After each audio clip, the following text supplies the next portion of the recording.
Okay, um, happy first module.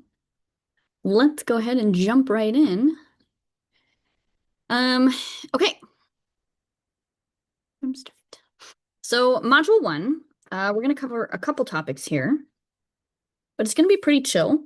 And I did this for a reason. It took me a minute to figure out which module or what topic I wanted to cover on the first module, because the next few modules are a little bit heavy, a little heavy duty. We cover a lot of information in the next few modules. So this module is going to be straightforward, in that we're going to talk briefly about scientific theory. Uh, and For those of you who have never taken a science class before, this will be introductory for you. And we're also going to look at geography because it's hard to talk about geology and a lot of the processes of geology without discussing geography and sort of the way that we look at maps and with the way that we look at the world. So we're going to cover a few things. We're going to start with the scientific method. We're going to look at these variables of the scientific method and an experiment, ChatGPT, geography, maps, the US, and how we read maps. For every single slideshow, just a preface, I'm gonna give a slide with a list of the topics that we're covering and different vocabulary for you to look at. These are not obviously this class is not about memorization, and the exams that we're going to take are not about memorization. However, these are good terms for you to know moving forward. So the scientific method, uh, I guess, let me preface this with saying that any scientist that you talk to will honestly think the scientific method is sort of shit. Because the idea behind this is that we have a set structure of a process, right? We go through 6 processes in the scientific method. Um, the end all is be all. But any scientist that you've talked to who has gone through any research will tell you it's kind of shit. It's a really great foundation for understanding how research is done, and that is why I have kept it in this PowerPoint. But in all honesty, going through research or producing research, you'll find that a lot of these are out of order. A lot of these are sort of chaotic in a lot of ways until you get a better sense of what it is that you're looking at. And so if you talk to a scientist, they might be like, oh, the scientific method. Well, that's silly, but it is a good place to start and to understand the foundation of how research works. So the first part of scientific theory, at least according to this, is making an observation. And I think we've simplified this. A lot of times I actually think that the first step of scientific method is asking a question. But I guess first to ask a question, you have to first make an observation. So in this case, oopsie, let me move my face. The first step, making observation, which science began with a bunch of dudes, because let's be honest, it was a bunch of dudes, a bunch of white dudes, looking around and making observations. It's not necessarily a question quite yet, just a statement. Um, Watching an apple fall from a tree. That was Newton, right? Smelling that the garbage gets stinky after a few days. It's observation. Tasting the change of grapes over the course of different years that make different flavored wines. My favorite observation was there are visible layers in rocks. And there are a couple different kinds of layers in rocks. We have these beautiful colors. This is the Grand Canyon, for those of you who are not familiar. There are these beautiful red and white layers in the Grand Canyon. This layering is from Whidbey Island. And it's a completely different process in which these layers formed. But you're going to make these observations. You're going to see, okay, layers are forming in these different rocks. So then, naturally, you form this question that is asking a question. So after you make this observation, we very naturally form questions about the how, the why, the when, whatever else. So, for example, why are some layers in this rock red? How thick are each layer? Are the boundaries between the layers of these rocks sharp or irregular? Finally, the question that should jump to everybody's brain when they see layers in rocks, obviously, because everybody should have this train of thought. How do these layers form? Obviously, not everybody has that train of thought, but my brain is immediately, how do these layers form? How did these layers form? So then you form a hypothesis. So once you've asked this question, we tend to naturally, and sometimes we do this on our own without even thinking about it, we make inferences about what questions we've asked based on what we might already know, based on knowledge that we already hold. So the Oxford definition of a hypothesis is a supposition or proposed explanation made on the basis of limited evidence as a starting point for further investigation. And it usually encapsulates the words I think and because. My hypothesis is the layers are formed from different sedimentary environments because different environments will deposit different types of sediment. Now, obviously, my hypothesis has a little bit more background than somebody who has never taken a geology class in their life. So we can have crazy hypotheses like these layers formed because of a giant flood or because they're like a cake. I don't know. Now I can't go back into the non-geology side of me. But what I will say is next module in the first video that you'll watch about plate tectonics, we see that Alfred Wegener made some crazy fucking hypotheses about plate tectonics. And at the time it was continental drift. And he made some crazy outlandish hypotheses about how the continents have moved. And they weren't right. It was not a correct hypothesis. However, it was one of the foundational reasons we really looked into why plates were moving and thus the theory of plate tectonics. So making inferences based on what you know is a natural way to ask these questions and to develop an experiment. And they're not always going to be right. But that's the really cool thing about science is that you might not be right, but we're going to go back and we're going to experiment. So once you have this hypothesis, you're going to design an experiment to answer your question. They would set up a procedure. Look for sedimentary structures like ripple marks. So the question or the hypothesis was the layers are formed from different sedimentary environments. So what type of environment might we be looking for? Well, we might be looking for ripples. So a marine or a water-based environment. Are we looking for fossils in these layers? Because clam fossils will tell a different story than leaf fossils, than animal fossils. We can also look at sediment size, and we'll sort of touch on this in next module, but sediment size is indicative of energy level. So higher energy level environments like rivers or even like a landslide is going to be able to move larger sediments versus a slower environment like a lake is going to deposit very fine materials. So that sediment size might tell us, oh, this is sand and pebble. This was probably a river versus, oh, this is all silt. This was probably a lake or a very deep marine environment. When we get to this experiment, sorry, I keep moving my face around and I do want to make it clear that I don't want to remove my face from Zoom. I think that watching a video and not seeing the person talking makes it a little less personable. So I'm just going to keep moving my face around so you can see my face while we talk about geology. So a variable is an object, event, or idea, a feeling, a time period, or any type of category that you are trying to measure. A dependent variable is a variable that depends on other factors. So grain size is dependent on energy level. Rock type is dependent on how that rock formed. Fossils are dependent on environment. The independent variable is the variable that stands alone and isn't changed by other variables. In this case, if we're looking at layers of rocks, the independent variable is going to be the environment in which these rocks were deposited, which is sort of what we're looking for in this case. Now, a control is used in an experiment to acquire baseline data.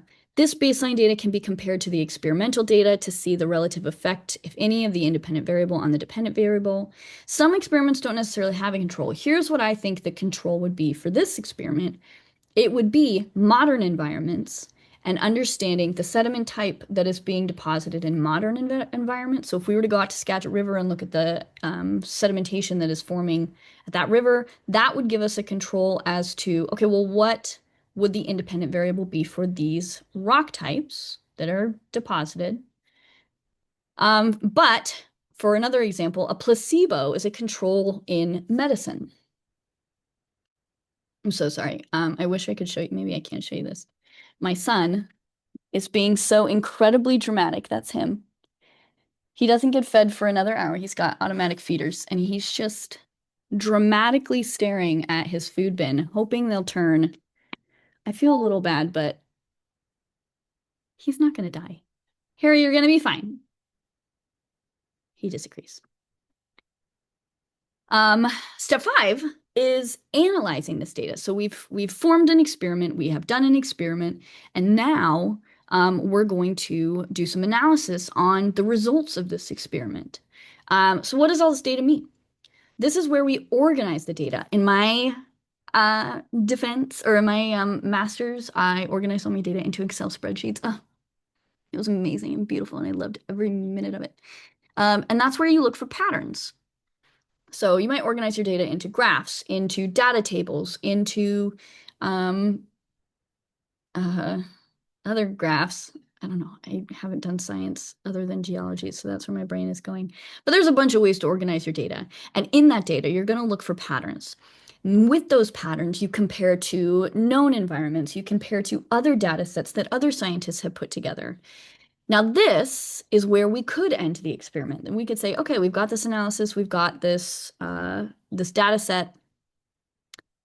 For example, the Grand Canyon has marine fossils in its stratigraphy, meaning it's probably a marine environment that formed the Grand Canyon. Or we could go back and we could say, let's restart the process asking how were there marine fossils in an area with no ocean? So this is what I'm talking about when I say that the scientific method here is a little bit on the shit side. It's not that it's wrong, it's that we can go from analysis and be like, now we're going to run this experiment again or do a different experiment altogether. Or now we have this analysis, but it brings apart another question, and we're going to do another question and ask a hypothesis and then experiment that. And all of this can be done with one observation. So it's not just a set, we're going to go from here to here to here to here to here. It's going to be a wild journey of let's move around and let's ask more questions and let's do more experimentation and let's look at some analysis. And this wasn't what my hypothesis was hypothesizing at all. So let's go back and do more experiments to see where we went wrong. And that's the beauty of science, right? Like it's not set in stone, so to say, but it is in that our truth is based on the data that we get. Now, with geology, what I will say is that geology is really special in that geology is, and I say this as somebody who has struggled with this concept for a long time, geology is a little bit more subjective. And it can be very frustrating, especially my students who take Geo101 get very frustrated sometimes because science, you know, if you take chemistry or you take physics, you run an experiment and you're going to get a set result, right? With geology, we go out and we experiment and we take analysis and we get a data set. And this data set can be interpreted a number of ways by a number of geologists. And what happens, for example, is we might get a rock and we put this rock in the middle of the room with 5 geologists, and every single one of those geologists is going to tell you a different story of how that rock formed. And some of them will be right and some of them will be wrong. But geology tells stories and it can be subjective. The more data we get, the less subjective it gets, right? But a lot of times, some of that data is really hard to interpret. So it's up to us to interpret our analysis with foundational knowledge of, okay, well, here's where I'm coming from. I have this experience. I have seen this before, or I have data sets that prove it this way. But you might have another scientist come out and say, well, I actually think it's this because I have data sets that say this. And I didn't put it in this PowerPoint, but I had 2 professors in my master's degree. I mean, that's a fat lie. I apologize. I had one professor in my master's degree who very professionally bickered with another scientist through scientific literature, which was great, about a glacial formation. There was a glacial terrain that was deposited years and years and years ago. And my professor believed it happened from one process, but this other instructor was like, no, no, no. It happened because of this process. And they went back and forth, but through scientific literature. Like they were typing out whole reports, which is the right way to do it. So scientific methodology is it can become very subjective and very uh, competitive in a lot of ways, which is also really fun. Finally, let's pretend you do make it through here and you get to the very end. You conclude all this information by compiling it into a very professional database, and you write up a nice summary or a thesis or a dissertation. If you want to get your PhD, like live your life, but no, thank you.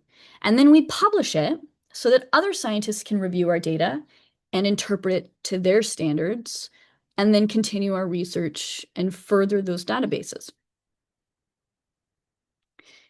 Um, so that's the scientific method. And again, it can get messy, it can get crazy. This is the proper organization of scientific methods. So when I ask a question in the exam or in the quiz, this is the proper way to write it in order. But just know, if you're out and you're doing real research, it's not necessarily going to be this perfect, right? This precise. I guess that's what I mean when I say that the scientific method is shit. It's not necessarily bad. It's just going to be a lot of back and forth. But that makes it fun and that makes it really exciting. We are going to jump gears. This is probably one of the only slideshows where I make a weird bird walk and we're like, okay, we went from scientific method to ChatGPT, but there is a reason.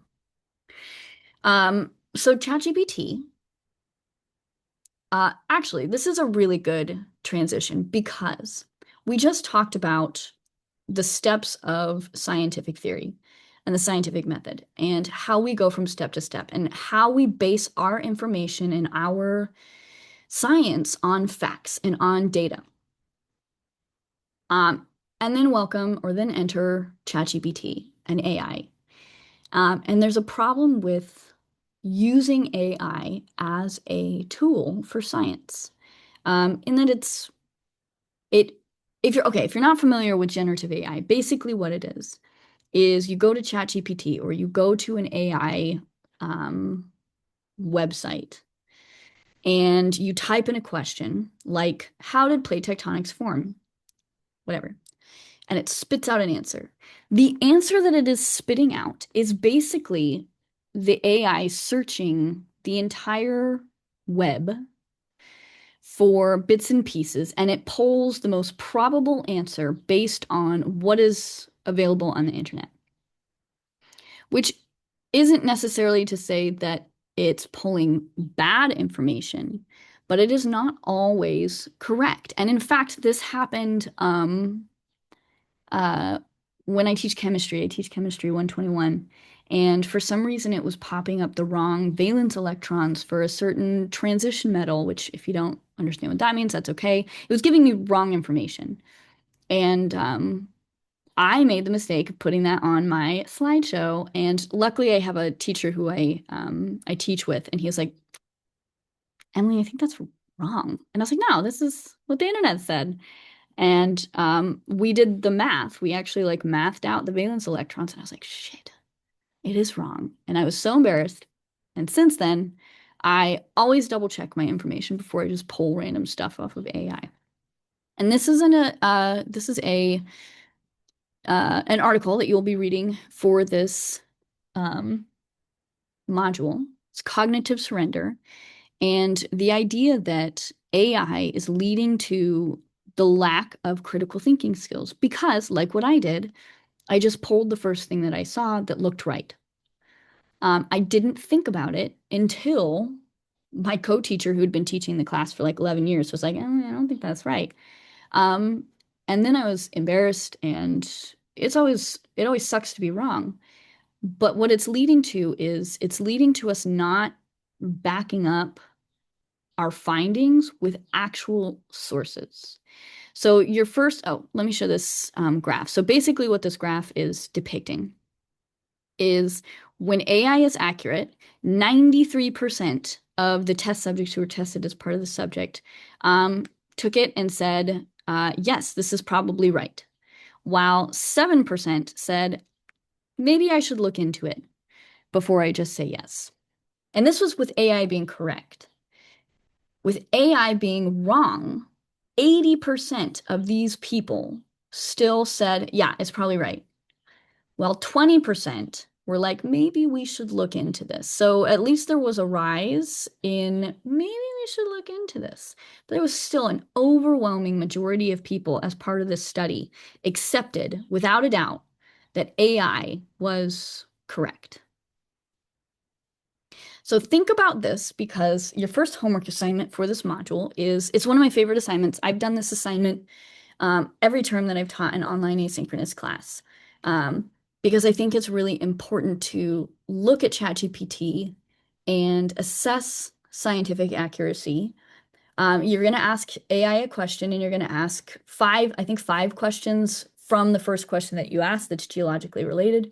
And then at the end, you're going to check the sources. You're going to check to see if what ChatGPT was saying was correct.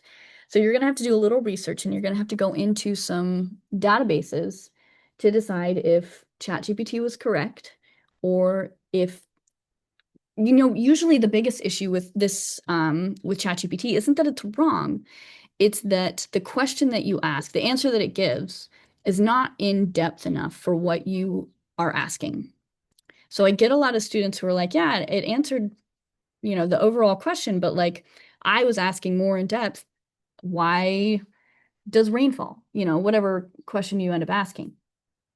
So keep that in mind as you're using ChatGPT. It's lowering your critical thinking skills, and that's such an important part of science, of saying, of being able to say, is this correct? And questioning your peers, and questioning the information that you see online and in the news. It's not just as deep as AI. It goes as far as everything that's happening in the world right now. Can you use your critical thinking skills to say, I think I should do more research on this before I just blindly believe this person on the interwebs? So it's a really fun assignment. And it will let you ask whatever question you want. So that being said, scientific theory and ChatGPT, we're gonna shift gears again and talk geography. And this actually is a weird bird walk of difference. At least the ChatGPT had a good transition, but we're gonna talk geography. This is gonna be your lab this week, and I chose this again because you need geography to understand geology. So this is a map of the world. If you have never seen one before, you're welcome. You're gonna see a lot of maps today. Geography is the study of the physical features of the Earth and its atmosphere, of its human activity and its effect, as it affects and is affected by these, including the distribution of populations and resources, land use, and industry. So some topics that go into geography are earth science, so geology, geography, human geography, how humans are situated around the world, physical geography, and we sort of compile this all together into maps. And sometimes in those maps, we add topography. So if you've never seen a map in your life, I bet you have, because you've probably been on Google Earth. Am I right, Hen? Are you coming down? What are we doing? Okay. You've probably been on Google Earth, so you've seen a map. This is a map. This is a satellite map of, I have us at Mount Bernie. Oh my God. Sweet baby, come here. This is Fidalgo Island. I'm out at Anacortes. No, you're gonna stay right here. I'm out at Anacortes all the time. This is Bowman Bay. I'm out there for my other job all the time. Mount Baker, Mount Shuckson, Bellingham's up here. My parental units are up here in Linden. These are the roads that lead to all of these locations. This is a map. You see a map every day. But a lot of what I see with my students is they see a map, and we are becoming so technologically adapted, I guess, that sure, we see a map, but we really don't know how to read one, or we don't know how to read different types of maps. I'm going to come back to this. I actually don't remember why I put that slide here. First one is this is a relief map technically, and it is a little dramatized. But geologically, it's fascinating because this relief map is showing us the elevation of different regions around the world. So they've done this by incorporating shadow into this map. And all of these higher elevations that we see are mountains. These are the Himalayas. The Alps are over here somewhere. We have the Rockies, the Cascades. These are the, oh man, I should know what this is. This is embarrassing. The Andes? Yeah, Alps, Andes. Whew, that was going to be really embarrassing. And underwater, what we also see, and we'll talk about this a little bit more next week and in the hydrosphere, but we see topography in the ocean as well. And we see this elevation change in the ocean. So this is not only a relief map, but it is also what we call a topographic map. And we can get even more precise with topographic maps in that we can show different lines or different regions of elevation by the use of what we call contour lines. So each one of these little lines here is what we call a contour. And this map in particular doesn't show elevation numerically, but what you can ascertain is that this here is likely a peak, right? We get higher and higher and higher, and this little circle here is a mountain peak. These contours are imaginary lines that connect points having the same elevation on the surface of the land above or below a reference surface, which is usually sea level. In fact, most of the 99% of the topographic maps you'll ever see in your life are elevation based on sea level. I'll show you this in a second. So we use these contours for a couple reasons. It helps show different topographic features like mountains, hills, rivers, but it also helps depict how steep those slopes are, which I will show you here in a second. And it also depicts how to find your way to a location and the terrain in which you will have to cross to get to that. So when I was in my geology undergrad, basically they handed us a topographic map, sent us out to the middle of nowhere, and was like, good luck. And we had to figure out how to read our map. So the best way to do that was we looked at our map and we said, okay, well, let me get to the next slide because this will help depict. They basically gave us a map that looked like this. I'll move my face. And they were like, all right, we're gonna start here. Get yourself to Cultus Mountain. And we would look at this map and we would say, okay, what is gonna be the best way to get to the peak of Cultus Mountain? Now, if we're here, they're like, we dropped you off here.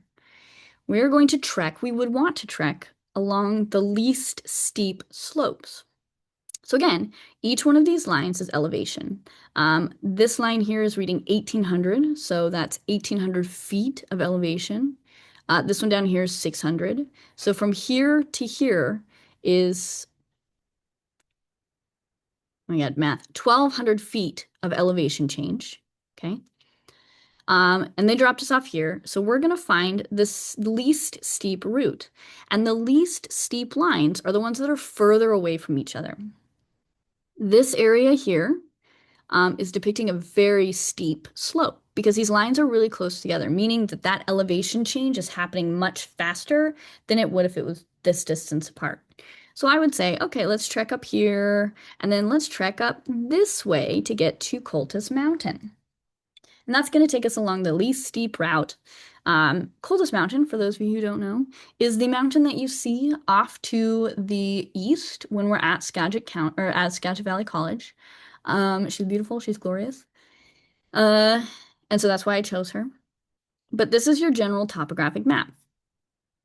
If you ever get bored, oopsie, we're not done. Escape. If you ever get bored, which I'm sure all of you do, you can go to one of my favorite websites of all time, which is caltopo.com. It's free. She's beautiful. So here's Mount Verney. Cultus Mountain was over here. And what I love about this program is it's a topographic map for anywhere in the world. And I believe Caltopo does go anywhere in the world. Yeah, CalTopo has, you can go all across the United States and get these topographic maps. And I like to use it anytime I go for a hike. I will print out CalTopo. Now you can use this fancy old topographic map, or you can use just straight old. This is imagery. Let's see what the satellite image looks like with 40-foot contours, meaning that between every line here is 40 feet of elevation change. So 2,000, 3,000. It's just a really cool program. But this is showing us how these different mountains are sort of leveled out. How steep are they? This area is not steep according to topo because this whole area is between two topographic contours, meaning that it's the same elevation. But this is where things start to get kind of steep or steeper. Okay. Geologic maps. We are going to look at geologic maps a little bit in this class, maybe not as much as I do in my Geo 101 class. They're really cool because they depict the different geology of the surface. So it's a depiction of geology found at Earth's surface. And this is why they threw us out in the middle of nowhere with a topographic map. Basically, we had to go out with just a topographic map, and we had to map what we called rock contacts. So where one rock type meets another rock type, and then we had to identify those rocks and say, okay, this is metamorphic, and this is sedimentary. You do need like special analysis to determine age, which we'll talk about when we get to geologic time in the biosphere. And then we color code to frustrate colorblind individuals. I do usually make an announcement in my geology class. If you're colorblind, please reach out to me ASAP. It's just that this is a really hard science to get through as a colorblind individual, and I have ways to help that and make that accessible for you, and I don't want you to struggle in silence. It's nothing to be ashamed of. In fact, I went to school with like 3 individuals who were red-green colorblind, and when I tell you that 50 million minerals in this world are green, it was nonsense. And one of them didn't say anything until after she'd graduated. And she was like, oh, yeah, I'm red-green colorblind. I really struggled in mineralogy. And I was like, yeah, because we had 50 green minerals. How did you just like not? Anyways, let me know if you're colorblind. We do also color code because most geologic maps will follow the same color coding. So it is true for most geologic maps that sedimentary rocks are green colored or yellow colored. Unconsolidated deposits are yellow. Volcanics tend to be orange. And then intrusive and metamorphic rocks tend to be this purpley bluish color. So these different rock classifications can be in different columns, and they are generally listed from youngest at the top, so quaternary is our youngest, to Mesozoic, which is our oldest unit. And there are 2 maps that you may utilize this term. The first is my favorite website of all time, and I kid you not when I say this, I probably use this website 5 times a day. It's pretty embarrassing how often I use this website. This is the geologic map of Washington State, and I love it so much. It brings me such joy. Let's go to Mount Verney. So Mount Verney, if I click on the geologic unit that Mount Vernon is on, and it now is highlighted in blue, this is telling me that this is quaternary alluvium, which I do not expect you to know what that means. Basically, it's a bunch of unconsolidated gravel and pebbles and sand. Predominantly because we're on the Skagit River floodplain here. But if we zoom out, much of this whole area is yellow and brown. It's all unconsolidated sediment. And we're going to learn about the reason why when we get to cryosphere. But we could go over here and look at this really cool pink rock. Let's see what this is. This is, ooh, migmatite. Oh, I love migmatites. Migmatites are really cool rocks, but they're metamorphic. And this is also saying it's containing igneous rocks as well. So metamorphic and igneous rocks up here in this unit here. So this is what a geologic map looks like. Now, this particular map is strictly for Washington. Again, I use it way more than I should. But you also have the opportunity. So when you do the National Park project here shortly, there's a website that I have linked in there called MacroStrat. MacroStrat is also really, really cool. I probably should use this one more too. MacroStrat is the entire world's geology. It is such a cool database where scientists got together and they were like, let's put all of this geology in one database. And so they did, and it's MacroStrat. And so when you get your national park, Everglades isn't one of those national parks. So we'll just go down here to the Everglades. You'll see why. There's not a lot of geology down there. Oopsie, that's not what I wanted. We will click here. This is where the Everglades National Park is. And that's because most of it is clay and sand. So it's just sediment. It's kind of boring. I mean, the Everglades are beautiful, don't get me wrong, but as a geologic entity, that's kind of boring. So you'll be able to assess the geology of your national park, and you should be able to type your national park in the search bar, and it'll take you there. But you'll also have to study the geography of your national park. So if you can't find it in here, you're just gonna have to find it on the map. But it's a really, really cool website. And what I'll say is once you click, you're gonna look at lithology, most likely. Once you get through geology, the geology unit next week, you'll have a better understanding of what these rocks mean. And if you don't, shoot me an email. Be like, I don't know what this is, or I mean, Google it, right? You can definitely Google what chert is if you don't remember what chert is, and you'll get a good definition. It's pretty hard to mess up a definition for chert. Geologic maps, my love. I love them. LiDAR. We're also going to be looking at LiDAR, particularly when we get to the cryosphere module. LiDAR stands for light detection and ranging, and it is a remote sensing method that uses light in the form of a pulsed laser to measure ranges.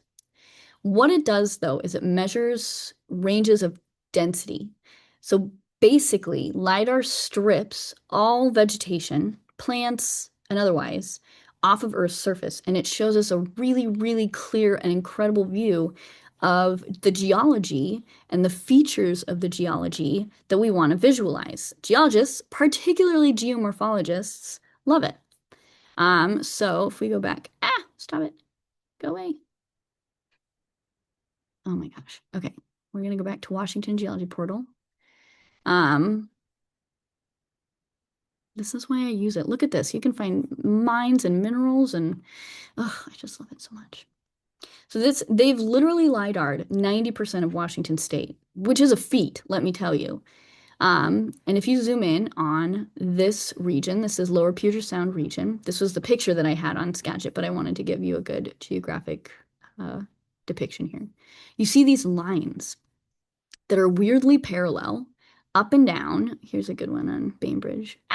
Went too far. You see these lines that are like weirdly parallel, and you're like, what the heck? How are these weird lines so parallel on such a large scale, right? This whole region is Bainbridge Island, and they're still parallel with Silverdale, and they're parallel with whatever this island is up here. I don't know what it is. It doesn't matter. So this told us a story. This information was sort of groundbreaking for a lot of geologists who wanted to take a step back and look at the larger picture, and now we finally could. So this map, this type of map, tells an incredible story of the features and the processes that have occurred as part of the geology present. And I'll just tell you now, these lines were formed by a large glacier that sat over this area 20,000 years ago. These lines are called glacial striations. And we have them in Anacortes. So on Fidalgo Island here, I took my students to Washington Park, which is here, and I took them to Cap Santee, which is here, and I took them to Mount Erie, down here. And all of these locations had these very visible glacial striations that told the story about a glacier that rode over this area 20,000 years ago. So geologists use maps all the time. And they're an important feature and an important part of how we look at geology and how we read geology. One thing that I didn't do last term that I got some feedback for, so I thought I would add it in, was describing the geography um, of the United States of America, as it were. I know many of you, hopefully, learned these topics. I don't know when I learned about the states. I feel like I learned about states and capitals in like fifth grade. But there will be some parts of this class that I will ask you, like, where is this located? And you'll want to say, I mean, for the national park um, project that you're going to be doing, I might ask, where is the Grand Canyon located? And you're going to say, oh, look, the Grand Canyon is located in northern Arizona. We can split up the US into even smaller sections, I guess. I don't know if I want to say smaller, but more defined sections. And I'm just going to be completely frank. I also feel like any geographer, any geologist that you ask might uh, also contradict this, but for the sake of this class, these states are considered the West. These states are considered the Southwest. The Midwest is up here, the Southeast is down here, and the Northeast is up here. If you are not familiar with a compass rose,